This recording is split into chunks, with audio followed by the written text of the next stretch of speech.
کہ 3.5 سال جو حکومت جس کو بنا کے دی گئی تھی اس نے سی پیک بند رکھا. پھر یہ حقیقت بیان کرنی چاہیے تھی نا کہ معیشت کا بیڑا غرق اس وقت ہوا اور آج تک سنبھلنے کا نام نہیں لے رہی. پھر یہ حقیقت بیان کرنی چاہیے نا کہ اس وقت کس طرح ایجنسیوں کے ذریعے میڈیا کو کنٹرول کیا جاتا تھا. میں تو ایک کمیٹی جو ہوتی ہے اسمبلی کی اطلاعات کی جو کمیٹی ہوتی ہے، میں اس کا خوش قسمتی سے بدقسمتی سے چیئرمین تھا، اور جو مطیع اللہ جان سے ہوا، جو حامد میر سے ہوا، جو ابصار عالم سے ہوا، میں نے اس کا نوٹس کیا، اور اس وقت کے منسٹر انفارمیشن، اس وقت کے سیکرٹری انفارمیشن، وزیر داخلہ، میں نے سب کو بلایا، اور پھر انہوں نے آن کے کہا کہ یار آپ ہمیں بلا لیتے ہیں، آپ کو پتہ ہے کہاں سے یہ ہدایت ملتی ہے. میں نے جہاں سے ہدایت ملتی تھی پھر ان کے کہنے پہ ان کو بھی بلوایا، مگر جو انہوں نے کیا یا جو کرتے رہے وہ بھی سب کے سامنے ہے. اچھا سر، یہ آج آپ صرف نے ایک یہ جن واقعات کا شخص پہ ذکر یا کیا ایک ہے، جماعت پہ ملبہ ڈال دینا. سر آپ نے کہا کہ ان کے دور میں یہ ہوا، مطیع اللہ جان کے ساتھ یہ ہوا. مطیع اللہ جان تو 7-8 گھنٹے میں واپس آ گیا. آپ کے دور میں مطیع اللہ جان کے ساتھ پھر کیا ہوا؟ تو آپ تو یہ تاثر دے رہے ہیں کہ آپ اس دور میں یہ سب کچھ ہوتا تھا. آج کل جو میڈیا ہے وہ عبدالستار ایدھی صاحب کی ویلفیئر فاؤنڈیشن دیکھ رہی ہے. نہیں، ایک سیکنڈ عطر کاظمی صاحب، تھوڑا سا حوصلہ رکھیا کریں. میں جب تک آپ کہیں گے آپ کے پاس ہوں. میں یہ کہتا ہوں کہ کوئی دور اگر آپ صرف یہ کہہ دینا کہ اس دور میں یہ سب کچھ ہو رہا ہے، میں نے تو آپ کو یہ صرف احساس دلانے کی کوشش کی ہے کہ بھائی یہ کچھ ہوتا رہا ہے. اس وقت آپ جیسے دانشور، مفکر، انتہائی قابل احترام شخصیات جو تھیں وہ تذکرہ نہیں کیا کرتی تھیں. آج جس طرح شدت سے آپ تذکرہ فرماتے ہیں، میں میاں صاحب میں چھوٹی سی چیز ایڈ کروں گا. میں نے تو سر اس وقت بھی کیا تھا جب آپ پہ مقدمہ ہوا، میں نے کہا میاں جاوید لطیف غدار نہیں ہے. میں نے تو اس وقت بھی کہا تھا رانا ثناءاللہ پہ جنہوں نے ہیروئن ڈالی انہوں نے غلط کیا، رانا ثناءاللہ ہیروئن کا اسمگلر نہیں ہے. ہم تو اس وقت بھی یہ کہتے تھے، پر ایشو یہ ہے کہ آج آپ اس طرح آواز نہیں اٹھاتے جس طرح آپ اس وقت اٹھاتے تھے. نہیں میرے سن لیں. تو اگر آپ نے آواز اٹھائی تھی تو میں بھی آج آپ کے اپنا کٹہرے میں کھڑا ہوں نا، تو میں کون سا آپ کے کٹہرے سے باہر ہوں. مگر میں یہ ضرور کہنے کی جسارت کر رہا ہوں عطر کاظمی صاحب کہ بھائی جس شخص نے ان آج جو غیر آئینی قوتیں ہیں جن کا تذکرہ بڑی شدت سے ٹویٹ کے ذریعے کیا جاتا ہے، یا جو آپ سوال کر رہے ہیں، میرے بھائی ان کو دعوت کون دیتا تھا؟ ان کو پاورفل کیا کس نے؟ یہ راستہ جو انہوں نے دیکھا ہوا تھا مگر اس کے لیے تمام دروازے کس نے کھول دیے؟ یہ تو وہ خود اقرار کرتے ہیں موصوف. پھر موصوف نے جو 3.5 سالوں میں نہ صرف پولیٹیکل فورسز کو کمزور کیا، آئین قانون کو کمزور کیا، بلکہ غیر آئینی قوتوں کو طاقتور کیا. اور میں یہ سمجھتا ہوں، آج میں ذمہ داری سے یہ بات عطر کاظمی صاحب کہنے لگا ہوں کہ اگر 9-10 مئی یہ شخص نہ کرتا تو آج ان کو گلا نہ ہوتا. وہ قوتیں جن کے بارے میں آج یہ شکایت کرتا ہے اور رات کو ان کے پاؤں پڑتا ہے، یا ان کے سے ہی مذاکرات کرنے کی ضد کرتا ہے اور سیاسی جماعتوں کو صرف فیس سیونگ کے لیے مذاکرات کرتا ہے، کبھی اتنے طاقتور نہ ہوتے، آئین قانون کے پابند ہوتے جتنے ہم نے جدوجہد کی. 9 مئی کا آپ ذکر بار بار کرتے ہیں. میاں صاحب کے اوپر آرمی چیف کے طیارے کو اغوا کا الزام لگا، ان کو رحمت جعفری صاحب نے سزا دی. اس کے بعد یہاں پہ پی ٹی وی کے اوپر میاں صاحب کے ملٹری سیکرٹری نے جا کے خبر چلوائی، نیا آرمی چیف بنا دیا. تو یہاں پہ تو سب کے اوپر الزامات لگتے ہیں نا. یہ تو الزامات ہیں. نہیں بڑی اچھی بات کی ہے. نہیں ایک سیکنڈ کاظمی صاحب پلیز. جی بہت زبردست آپ نے بات کی اپنے دل کی، جو آپ کے دل میں تھا وہ آپ نے کہا. اب مجھے عرض کرنے دیں، مجھے یہ بتائیں اپنی دیانتداری سے، 1998 میں جب نواز شریف نے ایٹمی تجربہ کیا تو اسی سپر پاور کے جو چیف ایگزیکٹو تھے ان کے کتنے فون آئے، دھمکی میز بھی اور لالچ بھی. کیا پاکستان کے مفاد میں اس شخص نے جس کو ہائی جیکر بنایا گیا تھا اس نے تجربہ کر کے دکھایا؟ اور پھر پوری قوم اس کو ہیرو کہہ رہی تھی، اور کس طرح پھر اس کے خلاف منصوبہ بندی پرویز مشرف کی قیادت میں بنائی گئی، اور خالی پرویز مشرف نہیں تھے، یہ ہائی جیکنگ کیس جو بنایا گیا، یہ اس وقت آرڈر یا اس وقت یہ نہ بھی ہوتا یہ حادثہ، تو پھر بھی اس کو ہٹا کے نئے آرمی چیف کو لگانے کی بات نہ بھی کی جاتی تو مارشل لا لگانے کا فیصلہ پہلے کیا جا چکا تھا۔ میں آن اوتھ یہ بات کہنے لگا ہوں، 12 اکتوبر کو مارشل لا لگا تھا، 10 اکتوبر کو میں جاتی عمرہ گیا کسی کام سے، مجھے ذاتی کو مسئلہ تھا، نواز شریف صاحب، میاں شریف صاحب، شہباز شریف صاحب موجود تھے، کوئی ان کی طبیعت ٹھیک نہیں تھی میاں شریف صاحب کی، میں بات نہ کر سکا، شہباز شریف صاحب مجھے باہر چھوڑنے آئے تو مجھے کہنے لگے کہ آج بات نہیں ہو سکتی، اگلے ویک جب نواز شریف آئیں گے تو تب بات کر لیں گے۔ میں نے کہا کہ اگلا ویک آئے گا تو پھر بات کریں گے نا۔ کہتے کیا مطلب؟ میں نے کہا کہ لوگوں نے تے اپنا شرطاں لگائیاں دیاں نے کہ تہاڈی حکومت جا رہی ہے۔ ایک دم وہ چپ ہوئے اور مجھے کہنے لگے تمہیں کس نے کہا؟ میں کہا جناب میرے نال کیڑا پرویز مشرف نے مشورہ کیتا ہے، میں تو کوئی 20-30 ہزار لوگوں کے بعد بات کر رہا ہوں، اتنے لوگوں کے بعد جو تھڑوں میں باتیں ہو رہی ہیں۔ تو بھائی میرے، انہوں نے 10 منٹ لیے مجھ سے، 10 منٹ کے بعد وہ دوبارہ آئے میرے پاس اور کہتے ہیں کام مک گیا۔ یہ 12 اکتوبر نہیں، 10 اکتوبر کی بات کر رہا ہوں، اور آپ کہہ رہے ہیں کہ آرمی چیف کو سیک کیا تو تب انہوں نے مارشل لا لگایا۔ مارشل لا لگانے کا فیصلہ پہلے کر چکے تھے۔ تو پھر اسی لیے طیارہ ان کا روکنے کی کوشش کی گئی تھی کہ جی ان کا فیصلہ تو ہو چکا ہے لہٰذا نیا آرمی چیف لگا دیں۔ جو طیارے، ایک سیکنڈ، جو طیارے کو اغوا کرنے کا، طیارے کو روکنے کا یہ سارا ڈرامہ تھا کہ فیول ختم ہو گیا، یہ سارا ڈرامہ تھا، یہ سارا کا سارا اس وقت کا جو طاقتور حلقے تھے جو اس کے ساتھ کھڑے تھے پرویز مشرف کے، یہ سارا انہوں نے ڈھونگ ڈرامہ رچایا، یہاں تک رچا دیا کہ کئی دن تک جب پی ٹی وی پر، اس وقت تو دوسرے چینل ہوتے نہیں تھے، پی ٹی وی پر یہ گرداب سنائی جاتی رہی کہ پٹرول ختم ہونے والا تھا، 200 لوگوں کو مار دینا تھا، ایک بندے کو مارتے مارتے جب ہم لوگوں میں جاتے تو خواتین ہمیں کہتی کہ ہائے ہائے بڑا ظلم کرنے لگا سی نواز شریف، اینے بندیاں نو مار دین لگا سی۔ یہ اس وقت ماحول بنایا گیا جس طرح آج بنایا گیا پر سر پی ٹی وی سے دیکھیں نا خبر چلوائی گئی نا، آرمی چیف کی تبدیلی کی پی ٹی وی سے خبر چلوائی گئی، میاں صاحب کے ملٹری سیکرٹری بریگیڈیئر جاوید وہاں پہ گئے اور پی ٹی وی کو ٹیک اوور کیا۔ آپ کہتے ہیں پی ٹی آئی نے حملہ کیا پی ٹی وی پہ، آپ لوگوں نے ٹیک اوور کر کے خبر چلوائی وہاں سے۔ نہ ان کا حق تھا، ان ٹیک اوور نہیں کیا، ان کے پاس پہلے سے پی ٹی وی جو تھا اس کا اختیار یا ان کی ڈومین میں تھا، ان کے ایسیس میں تھا، تو انہوں نے اپنا حق استعمال کرتے ہوئے جس طرح دیگر نیوز جو ہیں وہ چلوائی جاتی ہیں اسی طرح چلوائی، یہ حقیقت ہے۔ مگر یہ حقیقت نہیں ہے جو بیان کی جا رہی ہے کہ فیول ختم ہو چلا تھا، 400 بندہ 200 بندہ مارا جانا تھا، یہ بات غلط ہے۔ اور یہ کیوں ہوا؟ یہ اس لیے ہوا کہ اگر نواز شریف پاکستان کو ایٹمی قوت نہ بناتے، جو میں نہیں کہہ رہا، وہ بات ان کے وزیر داخلہ عمران خان کے بریگیڈیئر اعجاز شاہ بھی اقرار کرتے رہے میرے ساتھ، انہوں نے کہا نواز شریف اگر 2-3 بندوں کو راضی رکھتا تو نواز شریف چوتھی دفعہ بھی پرائم منسٹر ہوتا۔ اچھا سر، آپ نے ذکر کیا کہ میاں صاحب نے، آپ نے ذکر کیا کہ میاں صاحب نے امریکہ کی مخالفت کے باوجود سب کچھ کیا، لیکن اب ڈاکٹر نسیم اشرف کی نئی کتاب آئی ہے اور مشاہد حسین سید صاحب نے بھی اس چیز کی گواہی دی ہے کہ یہ بات جو انہوں نے لکھی ہے وہ درست ہے کہ کلنٹن اسپیشلی پاکستان اس لیے آئے کہ وہ میاں صاحب کو بچانا چاہتے تھے، اور پھر یہاں پہ ان کی چیف جسٹس سے ایک چھوٹی سی ملاقات بھی ہوئی اور جس میں کلنٹن صاحب کو یہ بتایا گیا کہ آپ فکر نہ کریں میاں صاحب کو ہم چھوڑ دیں گے۔ تو کلنٹن کی مخالفت تو نہیں تھی، کلنٹن صاحب تو بچانے کے لیے یہاں پہ آئے تھے میاں صاحب کو۔ اچھا پھر سنیں کاظمی صاحب، دل پہ ہاتھ رکھ کے سنیں ذرا، جن مشاہد حسین صاحب کا آپ ذکر کر رہے ہیں، جب نواز شریف مشکل میں آئے جڑے کہتے ہیں کڑاکے کٹ دیں گے، پھر وہ کہاں گئے وہ مشاہد حسین؟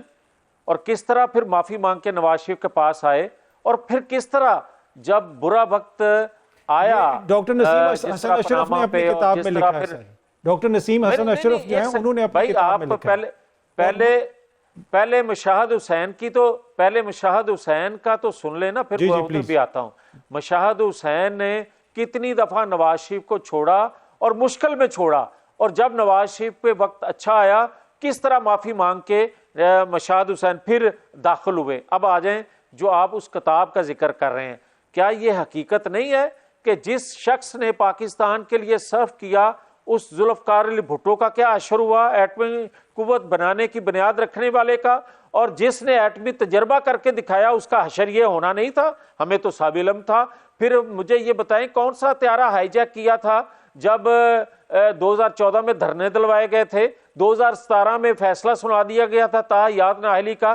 کون سا طیارہ ہائی جیک کیا تھا بھائی؟ آپ کو تو سی پیک دیا تھا، آپ سے دہشت گردی کا خاتمہ کیا تھا پاکستان میں. مگر میں آج بھی یہ کہہ رہا ہوں تو سر انہوں نے پھر آپ کا گلہ سر دیکھیں نا بغیر ماشاء اللہ نہیں لگتے. میاں صاحب اب آپ کا گلہ بنتا نہیں ہے. 17 سیٹوں پہ اب انہوں نے آپ لوگوں کو حکومت دے دی نا. اگر ماضی میں کوئی آپ کے ساتھ زیادتی کی تھی تو اب تو ساری زیادتیاں انہوں نے ختم کر کے 17 15 17 16 جتنی بھی سیٹیں تھیں اس پر پوری حکومت دے دی آپ کو. یہ بھی زیادتی ہے. میں کہتا ہوں یہ بھی زیادتی ہے. ہم نے ایک قومی مفاد میں یہ قربانی شہباز شریف صاحب کی شکل میں پیش کر دی. اتنا بڑا کرائسس جو پاکستان کے اندر 2022 سے خاص طور پر جو سنبھالا اس رجیم نے، جو آج کی موجودہ ہے اس نے سنبھالا، اور آج تک گرداب سے نہیں اگر نکال سکے. اگر یہ رجیم اپنی گردن پیش نہ کرتی تو پاکستان کی اشاریے جو آج آپ کو بہتر نظر آنا شروع، میں نہیں کہتا درست ہو گئے، نظر آنا شروع ہوئے ہیں، درست ہوتے یہ بھی نہ ہوتے. جو اس نے 3.5 سال پاکستان کی بربادی کر دی اس کا ذکر بھی کبھی کر لیا کریں. ان کا تو ذکر کرتے رہتے ہیں سر، وہ تو بیچارہ ابھی جیل میں ہے نا، اس کا بھی ذکر کبھی کر لیا کریں. وہ تو اب جیل میں ہے نا، ابھی تو آپ لوگوں کی حکومت ہے. دوسری یہ بھی ہے پھر یہ آپ مان رہے ہیں سر، یہ آپ کہہ رہے ہیں نا کہ آپ لوگ ہارے ہوئے ہیں اور پھر بھی حکومت میں بیٹھے ہوئے ہیں. میں 2 باتیں کر رہا ہوں، دونوں کا جواب دوں گا. مجھے یہ بتائیں کہ جیل میں کیا اپنی کرتوتوں کی وجہ سے نہیں گئے وہ؟ مجھے یہ بتائیں، میں نے کہا تھا پیٹرول بم بنا کے پھینکا کریں، میں نے یہ کہا تھا 190 ملین پاؤنڈ کھا جائیں، میں نے یہ کہا تھا کہ دنیا میں سفارتی تنہائی پاکستان کو دے دیں، میں نے کہا تھا کہ معیشت کی بربادی کر دیں، میں نے کہا تھا کہ سی پیک پاکستان کے اندر بند کر دیں، میں نے کہا تھا مالیاتی اداروں سے کٹی کر لیں، ختم کر لیں، ان کے ساتھ معاہدے اور کڑی شرائط پہ پاکستان کو دوبارہ مالیاتی اداروں کے سامنے پیش ہونا پڑے. میں نے کہا تھا. چلیں یہ ساری باتیں آپ کی آگے سر، یہ تو بتائیں نا آج ہار کے پھر آپ لوگ حکومت میں کیوں بیٹھے ہوئے ہیں؟ یہ تو مانے نا پھر. آ جائیں. میں 8 فروری کو، اسی 8 فروری کو جو 10-12 دن رہتے ہیں، میں احتجاج کر رہا ہوں شوہو پورہ میں. میں اس وقت بھی سب کچھ بتاؤں گا کہ کس طرح پک اینڈ چوز ہوا. یہ بہت سے کچے چٹھے ہیں، راز ہیں جو کھلنے والے ہیں، جو کھلنے چاہیے. سر دیکھیں وفاقی حکومت تو دیکھیں نا 8 فروری کو جشن منائے گی، آپ کہہ رہے ہیں کہ آپ احتجاج کریں گے. مجھے ذرا سادہ الفاظ میں میاں صاحب یہ بتائیں، کیا نون لیگ 8 فروری کا الیکشن جیتی ہوئی ہے، اکثریت میں ہے، اس وجہ سے حکومت میں ہے یا نہیں؟ میں آج بھی کہتا ہوں کہ جس طرح 8 فروری سے پہلے سہولت کاری اس کو دی گئی، جس طرح کے فیض حمید صاحب کو پکڑا گیا، جس طرح کے ثاقب نثار کی باقیات کام کرتی رہیں، جسٹس بدیال کی باقیات کام کرتی رہیں، یہی کچھ ہونا تھا 8 فروری کو جو نتائج آئے. مگر میں آپ کو یہ ضرور کہتا ہوں اس کے پاس تو انتخابی نشان ہی نہیں تھا. کے اندر بیٹھے آج بھی لوگ حقیقت بیان کر دیں کہ اس شخص کو سہولت کاری کہاں سے میسر تھی، اس کا ایجنڈا کیا تھا، تو پاکستانی قوم جو ہے آج بھی ماتم کرے کہ ہمارے ساتھ دھوکا ہوا ہے. میں آج بھی کہہ رہا ہوں ذمہ داری سے. میاں جاوید، مگر یہ ایک ارینجمنٹ کی حکومت ہے، ایک ارینجمنٹ کی حکومت ہے. آپ لوگ ارینجمنٹ کر کے حکومت میں آئے ہیں. پر اینی وے بہت بہت شکریہ میاں جاوید لطیف صاحب آپ کے ٹائم کا. یا وقت بریک کا، بریک سے واپس آئیں گے تو گفتگو کے سلسلے کو آگے بڑھائیں گے. ویلکم بیک جی. پاکستان تحریک انصاف اور اتحادیوں کی مذاکراتی کمیٹی کا حصہ اور چیئرمین MWM علامہ راجہ ناصر عباس صاحب ہمارے ساتھ موجود ہیں. علامہ صاحب بہت بہت شکریہ سر. سب سے پہلے تو یہ بتائیں کہ آپ کے ہی کولیگ حامد رضا صاحب جو ہیں, صاحبزادہ حامد رضا صاحب, آج ان کے کچھ ٹویٹس ہم نے دیکھے کہ شاید ان کو گرفتار کرنے کی کوشش کی گئی, وہ کوئی پریس کانفرنس کرنا چاہتے تھے, ان کو چھاپا مارا گیا. کیا آپ کی بات ہوئی ہے صاحبزادہ صاحب سے؟ وہ خیریت سے ہیں؟ بسم اللہ الرحمن الرحیم.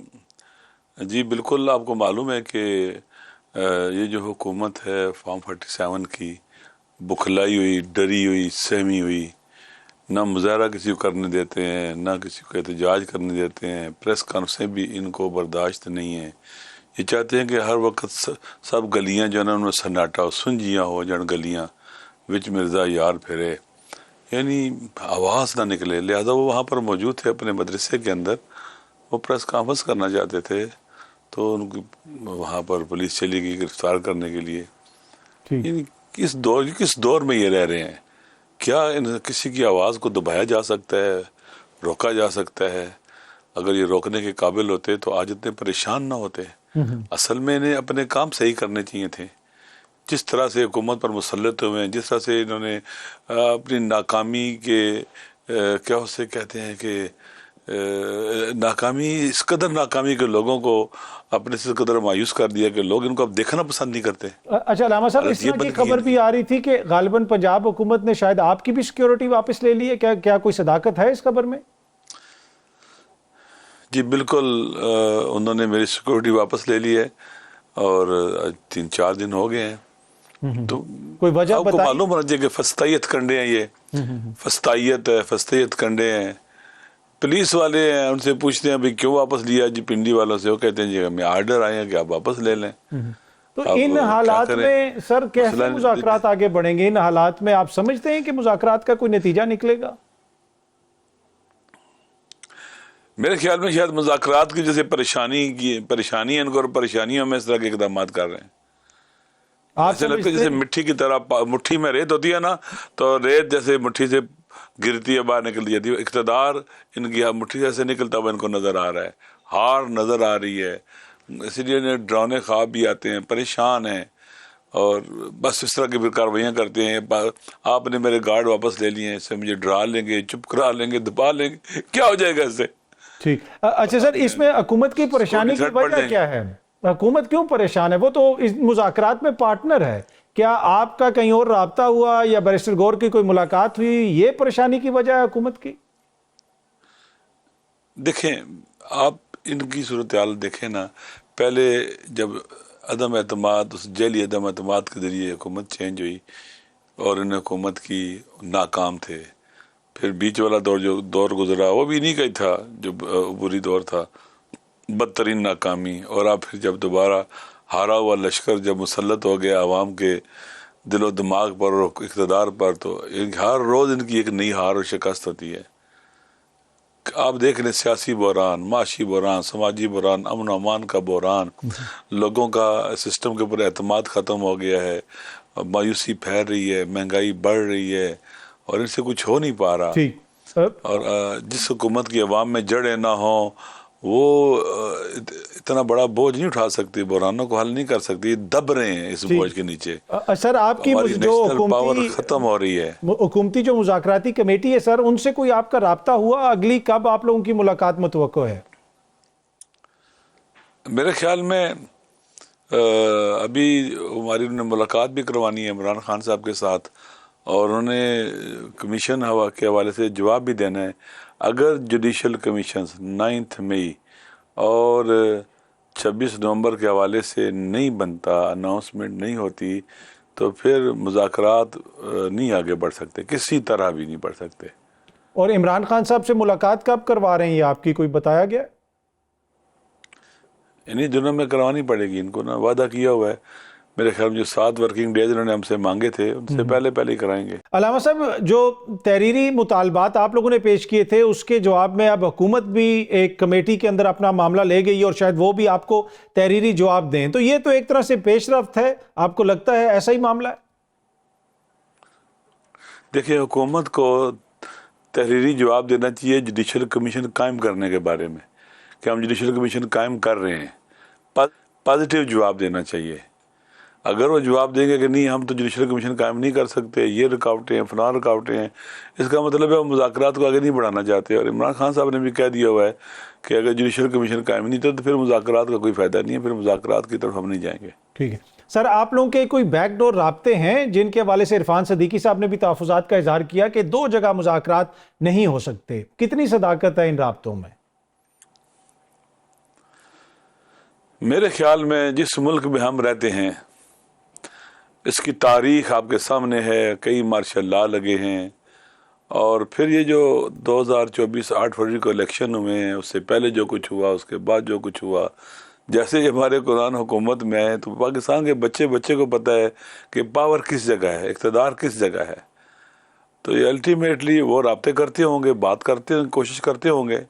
ان کو بات دیکھیں نا، اس ملک کو صحیح پٹڑی پر لگانا ہے، رول آف لا کی طرف لے کے جانا ہے، آئین کی حکمرانی کی طرف لے کے جانا ہے. جو انکروچمنٹ ہوگی یہ پاور کے اندر، اس کو ختم کرنا ہے. ہر کسی نے اپنی جگہ پر جانا ہے. پاکستان نہیں چل سکتا. پاکستان سیاستدانوں نے بنایا تھا عوام سے مل کر. پاکستانی سیاستدان عوام سے مل کر اس کو چلائیں گے، آگے لے کے جائیں گے. الیکشن کے ذریعے الیکٹ ہو کر عوام کے ذریعے آئیں گے. دیکھیں اب کوئی بھی کام نہیں ہو رہا. ٹھیک ہے، نہ سیاسی بحران ختم ہو رہا ہے، نہ امن و امان کا مسئلہ حل ہو رہا ہے، نہ معاشی بحران حل ہو رہا ہے، نہ کوئی سوشلی پرابلم ہو رہے ہیں. اچھا سر، دنیا کے یہ مالک کے اندر ریلیونٹ ہو گیا ہے، خارجہ پالیسی برباد ہو چکی ہے اس کی. ٹھیک ہے سر، اپوزیشن کا کوئی گرینڈ الائنس بننے جا رہا ہے؟ ویسے تو جو آئین کے تحفظ کی موومنٹ ہے وہ تو ہے، لیکن اب مصطفیٰ کھوکر صاحب سے بھی ملاقات ہوئی ہے، جماعت اسلامی کا بھی ذکر ہو رہا ہے، تو دیگر جماعتوں کو بھی آپ لوگ شامل کر رہے ہیں اپنے ساتھ؟ 1 پوائنٹ ایجنڈے پر تحریک تحفظ آئین پاکستان لوگوں کو جمع کر رہی ہے. آئین کی سپریمیسی، رول آف لا کے لیے اکٹھے ہوں. کیونکہ اگر رول آف لا نہیں ہوگا، آئین کی سپریمیسی نہیں ہوگی، آئین کی سربلندی نہیں ہوگی، یہ ملک ٹھیک نہیں ہوگا. یہ تباہ و برباد ہو چکا ہوا ہے اور دلدل میں جا رہا ہے. خدا نہ خواستہ اگر اس طرف نہیں آئے تو اس ملک کو پھر کوئی نہیں بچا سکے گا. اس لیے سب کو اکٹھا ہونا ضروری ہے. جن کا پاکستان ہے، پاکستان کے عوام کا پاکستان ہے، سب سیاسی جماعتوں کو جو پاکستان میں رول آف لا چاہتی ہیں، آئین کی سپریمیسی چاہتی ہیں، اور پاکستان کو صحیح راستے پر چلانا چاہتی ہیں، جو راستہ اس میں سر آئین نے بتلایا ہے، حکومتی جماعتیں بھی شامل ہیں. اس پہ اکٹھا ہونا پڑے گا ان کو. حکومتی جماعتوں کو بھی آپ قائل کرنے کی کوشش کریں گے، اور آپ سمجھتے ہیں کہ وہ اس چیز کے اوپر قائل ہو جائیں گے؟ دیکھیں ابھی تو اپوزیشن کے ساتھ بات چیت ہو رہی ہے، اور مجھے امید ہے کہ انشاءاللہ آئندہ 2-3 ہفتے کے اندر ایک اسلام آباد میں 3 دن تک ایک بڑا ایک گرینڈ اجلاس ہوگا، جس میں پاکستان کے سیاستدان، ریٹائرڈ بیوروکریٹس، جرنلسٹ، سیاسی جماعتیں، شخصیات، بااثر لوگ، لکھنے والے 3 دن تقریباً وہاں بیٹھیں گے اور اس ملک کو ان بحرانوں سے نکالنے کے لیے ایک لائحہ عمل طے کریں گے، اور اس کے اوپر پھر پوری قوم کو اس کی طرف دعوت دی جائے گی اور آگے بڑھا جائے گا. سر آخر میں یہ بتائیں، جو آخری خان صاحب سے آپ کی ملاقات ہوئی تھی، کیا انہوں نے اپنی کوئی رہائی کی بات کی؟ آپ کو لگتا ہے اب کافی عرصہ ہو گیا ہے تو وہ بھی چاہ رہے ہوں گے کہ کسی قسم کے معاملات کو اب حل کیا جائے اور چیزوں کو آگے بڑھایا جائے، تو کیا فیل کیا ہے وہاں سے؟ اگر تو آپ عمران خان کو اس آئینے میں دیکھنا چاہتے ہیں جہاں آپ نے گزشتہ ماضی کے سیاسی لیڈروں کو کچھ دیکھا ہے، سوائے 1-2 کو چھوڑ کر، عمران خان کی جنس ان سے نہیں ملتی ہے. وہ اپنی آزادی کی بات ہی نہیں کرتا ہے. وہ کہتا ہے میں کئی 1000 دن اور رہ سکتا ہوں جیل میں، مجھے مسئلہ نہیں ہے. آپ پاکستان کو سوچیں، پاکستان کے جو سیاسی قیدی ہیں اس وقت جیلوں میں پڑے ہوئے 9 مئی کے نام پر، اور باقی والوں سے جن کے ساتھ ظلم ہوا ہے، زیادتی، پھر جس نے ایک جملہ لکھ کے دے دیا اللہ تعالیٰ کا، وہ پاک صاف ہو گیا ہے، باقیوں کو جیلوں میں ڈالا ہوا ہے. پنجاب پورے کا پورا لگتا ہے ایک فاشسٹ نظام ہم پر مسلط ہے، فاشسٹ نظام. آپ ان کے چہرے نہ دیکھیں، ان کے عمل دیکھیں، ان کی باتیں نہ سنیں، ان کا عمل دیکھیں. ابھی ایک پریس کانفرنس بھی انہیں دے رہے تھے یہ لوگ. لہٰذا آپ دیکھ لیں یہ لوگ ہم پر مسلط ہیں. علامہ راجہ ناصر عباس صاحب، سر بہت بہت شکریہ، تھینک یو سو مچ ہمیں جوائن کرنے کے لیے. یہاں وقت تو ایک چھوٹی سی بریک کا، بریک سے واپس آئیں گے تو گفتگو کے سلسلے کو آگے بڑھائیں گے. ویلکم بیک جی. قائمہ کمیٹی برائے آئی ٹی میں آج ڈیجیٹل نیشن جو بل ہے اس کو منظور کر لیا گیا. اس کے علاوہ پیکا قوانین میں تبدیلی کی جا رہی ہے، سٹار لنک کی باتیں ہو رہی ہیں، انٹرنیٹ کے حوالے سے بہت سارے خدشات کا پاکستان میں بار بار اظہار ہوتا ہے، اور یہ جو نیا بل آ رہا ہے اس کی وجہ سے ڈیٹا اور پرائیویسی کے جو کنسرنز ہیں ان کو بھی ریز کیا جا رہا ہے۔ ان سارے معاملات پہ گفتگو کرنے کے لیے ڈیجیٹل ایکسپرٹ فریہ عزیز صاحبہ ہمارے ساتھ موجود ہیں۔ فریہ، تھینک یو سو مچ، بہت بہت شکریہ ہمیں جوائن کرنے کے لیے۔ یہ جو نیا بل آ رہا ہے فریہ، ڈیجیٹل نیشن، اس میں کیا واقعی کوئی ڈیٹا کے حوالے سے پرائیویسی کنسرنز ہیں؟ جی دیکھیے، یہ ڈیجیٹل بات ہوتی ہے تو ظاہر ہے ریکارڈ کیا جائے گا، یہ سارے کنسرنز ریز ہوتے ہیں، اور اس میں ڈیجیٹل آئیڈینٹی کے حوالے سے بھی چیزیں ہیں۔ اب اس کو کس طریقے سے محفوظ رکھا جائے گا، کس کی رسائی ہوگی، ہمارے پاس ڈیٹا پروٹیکشن لیجسلیشن آج تک موجود ہے نہیں، اور اس کے پھر اب ایک ڈیجیٹل نیشن بل آ رہا ہے، پھر ہم سن رہے ہیں کہ پیکا کی امینڈمنٹس بھی آ رہی ہیں، اور وہی کہ ڈرافٹ شیئر ہوتے نہیں ہیں، منظوری دے دی جاتی ہے یا وہ پاس ہو جاتے ہیں، اور جتنی بھی کنسرنز ہوتی ہیں وہ پھر پلے آؤٹ ضرور کرتی ہیں، لیکن جو بنیادی تحفظ دینے کی ضرورت ہے قانون کے ذریعے، جو ڈیٹا پروٹیکٹ کرنے کی ضرورت ہے، یا وہ انٹرنیٹ سروسز فراہم کرنے کی ضرورت ہے جو بار بار بند کر دی جاتی ہیں یا ڈسٹرب کر دی جاتی ہیں، اس کا کوئی حل نہیں ہے۔ ٹھیک ہے، اچھا، آج ہی میں دیکھ رہا تھا کہ مزید اس طرح کی خبریں سامنے آ رہی تھیں کہ جو انٹرنیٹ پاکستان میں بند کیا گیا اس سے ایک تو پاکستان کو تقریباً $1.5 ارب کا نقصان ہوا، اس کے علاوہ جو وجوہات بتائی گئی ہیں عالمی سطح پہ جو چیزیں رپورٹ ہو رہی ہیں اس میں 3 بڑی وجوہات بتائیں انہوں نے: انتخابات، انفارمیشن کنٹرول اور احتجاج کے باعث 18 بار 2024 میں انٹرنیٹ کی سروسز کو معطل کیا گیا۔ تو یہ جو فگرز فلوٹ ہو رہے ہیں کہ اربوں ڈالر کا نقصان ہوا، اس میں کس حد تک صداقت ہے؟ جی دیکھیں، یہ ٹاپ 10 VPN کی رپورٹ ہے، اور جو آتھر ہیں میری ان سے بات بھی ہوئی تھی، انہوں نے اپنی میتھڈالوجی بھی واضح کی کہ کس طریقے سے وہ نیٹ بلاکس جو سب ریلائی کرتے ہیں، جو ڈسٹرپشنز ہوتی ہیں، وہ کہہ رہے ہیں کہ تھوڑا سا ایشو یہ بھی ہوتا ہے کہ پاکستان میں یا کمپلیٹ شٹ ڈاؤن یا کسی خطے میں شٹ ڈاؤن ہوتا ہے تو اس کے میٹرکس الگ ہوتے ہیں، اور یہ کوئی پلیٹ فارم بند کرنا اور انٹرنیٹ بند کرنا، لیکن اس سے مالی نقصان تو ہوتا ہے، معیشت پہ ایک اثر ہوتا ہے، اور پاکستان پچھلے کچھ سالوں میں نمبر 1 اس بار آیا ہے لسٹ پہ، جہاں پہ سب سے زیادہ نیٹ ورک شٹ ڈاؤنز اور اس کا اکنامک امپیکٹ ہوا ہے۔ میانمار اور سوڈان سے بھی ہم آگے، تو ظاہر ہے اس کا امپیکٹ تو ہوتا ہے۔ لیکن جب آپ سروس شٹ ڈاؤن کرتے ہیں، آپ ٹیکس بھی لوز کرتے ہیں، باقی لوگ جو اس سے کمائی جن کی ہے، آمدنی کا ذریعہ ہے، وہ بھی لوز کرتے ہیں، اور اس کے علاوہ جو انہوں نے وجوہات بتائی ہیں کہ کن کن وجوہات کے بنیاد پہ پروٹیسٹ ہو رہی ہے یا الیکشنز کے باعث بند ہوا ہے، وہ یہ بھی میپ کرتے ہیں۔ تو ظاہر ہے کہ ہمارے سامنے یہ ساری چیز پچھلے سال پلے آؤٹ کی ہے، ہم نے دیکھا ہے، انڈسٹری کی طرف سے بھی، فری لانسرز کی طرف سے بھی یہ کہا گیا ہے کہ ان کو نقصان تو ہوا ہے۔ ٹھیک ہے، اچھا، اس میں جو حکومت کی طرف سے کہا جاتا ہے کہ سم ٹائم انفراسٹرکچر جو ہے اس کا ایشو ہے، کوئی ایک ایسی مچھلی بھی ہے سمندر میں جو ڈھونڈ کے پاکستان آنے والی وہ تاروں کو بھی کاٹتی ہے، تو کیا یہ اتنا ہی سادہ معاملہ ہے جس طرح کی توجیہات حکومت پیش کرتی ہے؟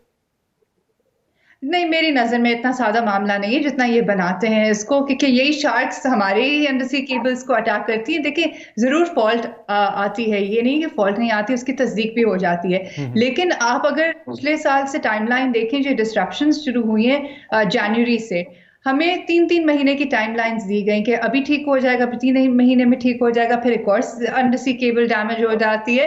تو یہ پہلے سے یہ بتایا نا کہ کیوں ہو رہے ہیں، کیا وجوہات ہیں۔ انفراسٹرکچر اگر پرابلم ضرور ہوگا، بینڈویڈتھ پرابلم ضرور ہوگا، لیکن یہ جس طرح کہ ہمیں کہتے تھے کہ VPN کی وجہ سے اوور لوڈ ہو گیا ہے، یا all of a sudden bandwidth consume ہو رہی ہے کہ یوزرز بڑھ گئے، آپ نے جو انٹرنیٹ انفراسٹرکچر ہے اس کو بہتر کرنے کے لیے کچھ نہیں کیا۔ اب ہمیں بتایا جا رہا ہے 5G بھی آ جائے گا، سٹار لنک بھی آ جائے گا، لیکن اگر آپ کے ہاتھ میں وہ سوئچ رہنا ہے کہ جب آپ چاہیں آپ بند کر دیں سروس، تو اس کا کیا علاج ہے؟ وہ اس کو کون کرے گا؟ وہ تو انفراسٹرکچر ایشو ہے نہیں۔ ٹھیک، اچھا، سٹار لنک کا آپ نے ذکر کیا، حکومت یہ کہہ رہی ہے کہ سٹار لنک بھی اب آ سکتا ہے، بات چیت ہو رہی ہے، سیریس لیول ڈسکشنز ہو رہی ہیں۔ کیا سٹار لنک عام بندے کے لیے وہ ایسا ہوگا کہ ہر کسی کی اس تک رسائی ہوگی، یا اگین یہ کوئی اشرافیہ کے لیے، مخصوص لوگوں کے لیے صرف یہ چیز ہوگی؟ ابھی بھی واضح نہیں ہے، اور ظاہر ہے کہ کوئی بھی سروس ہو اس میں کاسٹس اٹیچڈ ہوتی ہیں، تو آپ ابھی بھی دیکھیں جو موبائل ڈیٹا کا حال ہے یا جو وائی فائی کا ہے،